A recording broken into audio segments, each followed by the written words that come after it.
Current affairs की class में आपका स्वागत है। आज 31 अक्टूबर है और हम पढ़ने वाले हैं आज की करंट अफेयर्स। ये क्लास आपकी सभी आगामी परीक्षाओं के लिए उपयोगी रहने वाली है। SSC, CGL, CPO, CHSL, railway exams और डिफेंस एग्जाम्स सभी के लिए। इस क्लास का आज का हमारा पहला प्रश्न है, हाल ही में किस चिप कंपनी की वैल्यू 5 ट्रिलियन डॉलर के पार पहुंची है, जो भारत की जीडीपी से 90 लाख करोड़ रुपए ज़्यादा है। विकल्प है इंटेल, एनवीडिया, AMD, सैमसंग। इस क्वेश्चन का सही जवाब विकल्प बी है। यहाँ पे एनवीडिया।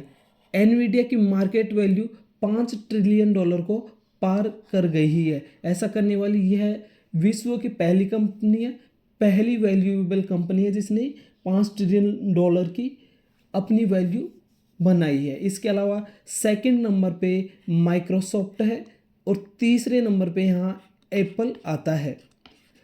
अब ये जो 5 ट्रिलियन डॉलर है भारत की जीडीपी से, हमारे देश की वर्तमान में जो जीडीपी है उससे 90 लाख करोड़ रुपए ज़्यादा है एनवीडिया। अब ये कंपनी करती क्या है? कंपनी के द्वारा चिप्स बनाए जाते हैं। चिप जो भी इलेक्ट्रॉनिक आइटम होता है उसी के आधार पे चलता है। मोबाइल्स हैं, टीवी है और ऑटोमेटिक चलने वाली गाड़ियां हैं, उन सब की चिप का निर्माण एनवीडिया के द्वारा किया जाता है। इससे पहले थोड़े 15 से 20 दिन पहले ही एनवीडिया ने विश्व का सबसे छोटा एआई आधारित सुपर कंप्यूटर बनाया था।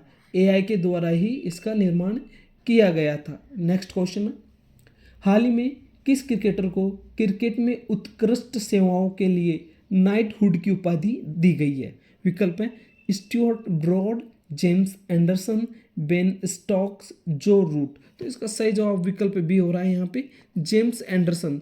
जेम्स एंडरसन को हाल ही में ब्रिटेन सरकार के द्वारा नाइटहुड की उपाधि दी गई है।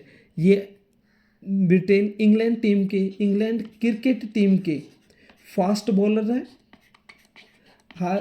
वर्तमान में ये संन्यास ले चुके हैं और हाल ही में जो ब्रिटेन की सरकार है उन्होंने इनको नाइटहुड की उपाधि से सम्मानित किया है और इसके पीछे क्रिकेट में इनके द्वारा दिया गया योगदान है और अपने देश के लिए खेले गए क्रिकेट के लिए इनको यह सम्मान दिया गया है। नेक्स्ट क्वेश्चन है, हाल ही में किस नेता ने परमाणु हथियारों की टेस्टिंग का आदेश दे दिया है? विकल्प हो जाएंगे Joe Biden, Donald Trump, Vladimir Putin, Kim Jong Un. तो इसका सही जवाब है अमेरिकी राष्ट्रपति डोनाल्ड ट्रंप के द्वारा यहाँ पे परमाणु हथियारों की टेस्टिंग का आदेश दिया गया है। उन्होंने कहा है कि इनका टेस्टिंग का लेवल रूस और चीन से ज़्यादा होना चाहिए। वर्तमान में सबसे ज़्यादा हथियार जो परमाणु हथियार है, न्यूक्लियर वेपन्स है, वो सबसे ज़्यादा रसिया के पास है। 5500 से भी ज़्यादा हथियार रूस के पास है, जबकि अमेरिका के पास 5000 और कुछ हथियार इसके पास में है। तो अमेरिका के जो राष्ट्रपति हैं उन्होंने इन हथियारों की टेस्टिंग का आदेश दिया है। अमेरिका ने आखिरी बार जो परमाणु टेस्ट है वो लगभग 1993 के आसपास किया था। उस समय उन्होंने ज़मीन के 2300 मीटर नीचे यह परीक्षण किया, जिसमें जब यह परीक्षण हुआ तो जो चट्टानें थी धरती के नीचे वो पिघल गई थी और ज़मीन के ऊपर जो इसका असर हुआ था तो उस क्षेत्र में 50 मीटर के आसपास से 1 मीटर ज़मीन पहले ऊपर उठी और उसके बाद 1 मीटर वो नीचे बैठ गई और ये गड्ढा आज भी वहाँ पर देखा जा सकता है। नेक्स्ट क्वेश्चन, हाल ही में किस शहर में 72 देशों ने ऐतिहासिक संयुक्त राष्ट्र साइबर अपराध सम्मेलन पर हस्ताक्षर किए हैं? विकल्प है पेरिस, हनोई, जिनेवा, न्यूयॉर्क। तो इसका सही जवाब हो जाएगा हनोई। हनोई वियतनाम की राजधानी है, वियतनाम का शहर है।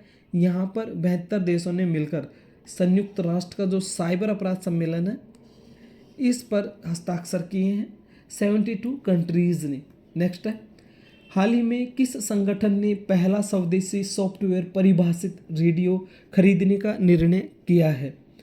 विकल्प में भारतीय वायुसेना, भारतीय नौसेना, भारतीय सेना, रक्षा अनुसंधान एवं विकास संगठन यानी कि DRDO।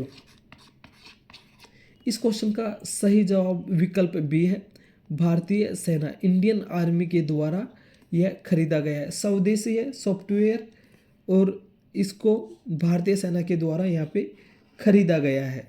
आत्मनिर्भर भारत की तरफ जो पहल चल रही है उसका ये महत्वपूर्ण हिस्सा माना जाएगा। नेक्स्ट क्वेश्चन है, हाल ही में किस नेता को दक्षिणी कोरिया का सर्वोच्च सम्मान और स्वर्ण मुकुट प्रदान किया गया है?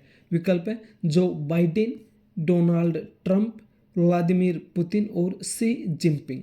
तो सही जवाब विकल्प बी है। डोनाल्ड ट्रंप को हाल ही में दक्षिण कोरिया का सर्वोच्च सम्मान और स्वर्ण मुकुट यहाँ पे दिया गया है। अमेरिका के राष्ट्रपति इस समय दक्षिण कोरिया की यात्रा पर हैं। ट्रेड डील्स के चलते वो इस देश की यात्रा पर है। इससे पहले वो जापान थे। जापान से पहले उन्होंने मलेशिया की राजधानी कुआलालंपुर में आसियान का जो 47वीं समिट हुई थी उसमें हिस्सा लेने के लिए वहाँ पर गए हुए थे। तो इस संबंध में यह इसका जवाब डोनाल्ड ट्रंप हो जाएगा क्वेश्चन का। नेक्स्ट है, हाल ही में कौन 92 वर्ष की आयु में दुनिया के सबसे बुजुर्ग राष्ट्रपति बने हैं? विकल्प है जो बाइडेन, पॉल बिया, व्लादिमीर पुतिन, मैनुअल लोपेज ओब्रादोर। तो इसका जवाब विकल्प बी हो जाएगा और यह इसका सही जवाब है पॉल बिया। पॉल बिया कैमरून के राष्ट्रपति बने हैं और 92 वर्ष की आयु में 92 ईयर्स की आयु में दुनिया के सबसे बुजुर्ग राष्ट्रपति बने हैं और कार्यरत रहने वाले ये पहले राष्ट्रपति हैं इस उम्र में बनने वाले। नेक्स्ट है, हाल ही में कौन राफेल जेट में उड़ान भरने वाले देश के पहले राष्ट्रपति बने हैं? एपीजे अब्दुल कलाम, रामनाथ कोविंद, द्रौपदी मुर्मू, प्रणब मुखर्जी। तो इसका सही जवाब हो जाएगा विकल्प सी। द्रौपदी मुर्मू जी यहाँ पे हाल ही में राफेल जेट में उड़ान भरने वाली देश की पहली राष्ट्रपति यहाँ पे बनी है। नेक्स्ट क्वेश्चन है, हाल ही में किस कंपनी ने ऊबर के साथ साझेदारी कर 2027 तक 1 लाख रोबो टैक्सी लाने की तैयारी की है? विकल्प हो जाएंगे टेस्ला, एनवीडिया, गूगल और मेटा। यहाँ पे जवाब होगा इसका बी और विकल्प बी एनवीडिया ने यहाँ पे ऊबर के साथ साझेदारी की है और देश में 1 लाख रोबो टैक्सी लाने की तैयारी कर ली है और 2027 तक यह काम किया जाएगा। अगला क्वेश्चन है, हाल ही में किसे 8वें वेतन आयोग का अध्यक्ष नियुक्त किया गया है? रंजन गोगोई, रंजना प्रकाश देसाई, शरद अरविंद बोबडे या टी.एस. ठाकुर। तो इसका सही जवाब है विकल्प बी रंजना प्रकाश देसाई। ये पूर्व जस्टिस है भारत सुप्रीम कोर्ट की और इनको हाल ही में 8वां जो वेतन आयोग है गवर्नमेंट कर्मचारियों के लिए वेतन बढ़ाने के क्रम में पे मैट्रिक्स के आधार पे उस कमेटी वेतन आयोग का अध्यक्ष नियुक्त किया गया है। यह 3 सदस्यीय होगा और सरकार को यह अपनी सिफारिशें देगा कि कितना सैलरी बढ़ानी चाहिए या नहीं बढ़ानी चाहिए। इस संबंध में रंजना प्रकाश देसाई इसकी अध्यक्ष रहेंगी 8वें वेतन आयोग की। अगला क्वेश्चन है, हाल ही में किस भारतीय शेफ को वर्ल्ड फूड प्राइज फाउंडेशन द्वारा टॉप एग्री फूड पायनियर्स 2025 सम्मान से सम्मानित किया गया है? यहाँ एक बार फिर देख लो क्वेश्चन को। वर्ल्ड फूड प्राइज फाउंडेशन के द्वारा टॉप एग्री फूड पायनियर्स ये सम्मान है और यह किसको दिया गया है? यहाँ पे भारतीय लिखा है, किस भारतीय को यह सम्मान टॉप एग्री फूड पायनियर्स 2025 दिया गया है? विकल्प है संजीव कपूर, विकास खन्ना, रणवीर बरार और अतुल कोचर। तो इसका सही जवाब विकल्प ए है यहाँ पे संजीव कपूर। ये तस्वीर में आप देख सकते हैं, ये संजीव कपूर जी हैं और इनको हाल ही में इस सम्मान से सम्मानित किया गया है। नेक्स्ट है, हाल ही में 30 अक्टूबर को किस महत्वपूर्ण दिवस के रूप में मनाया जाता है? विकल्प है विश्व थैलेमीशिया दिवस, राष्ट्रीय पंचायती राज दिवस और विश्व मुद्रा दिवस। आखिरी ऑप्शन विश्व स्वास्थ्य दिवस। इन सभी का जवाब, इस क्वेश्चन का जवाब हो जाएगा विकल्प ए, बी और सी। 30 अक्टूबर को विश्व थैलेसीमिया दिवस, राष्ट्रीय पंचायती राज दिवस और विश्व मुद्रा दिवस ये मनाए जाते हैं। नेक्स्ट है साथियों, करंट अफेयर्स के सभी क्वेश्चंस हमने यहाँ पे कवर कर लिए हैं। ये क्लास आपकी सभी परीक्षाओं के लिए उपयोगी होती है। इस यूट्यूब चैनल को आप सब्सक्राइब कर लें जिससे आपको डेली क्लास मिल सके और बेल नोटिफिकेशन को ऑन कर लें जिससे सबसे पहले क्लास आप तक पहुंच जाए। अब मिलेंगे साथियों अगली क्लास में, तब तक के लिए जय हिंद जय भारत।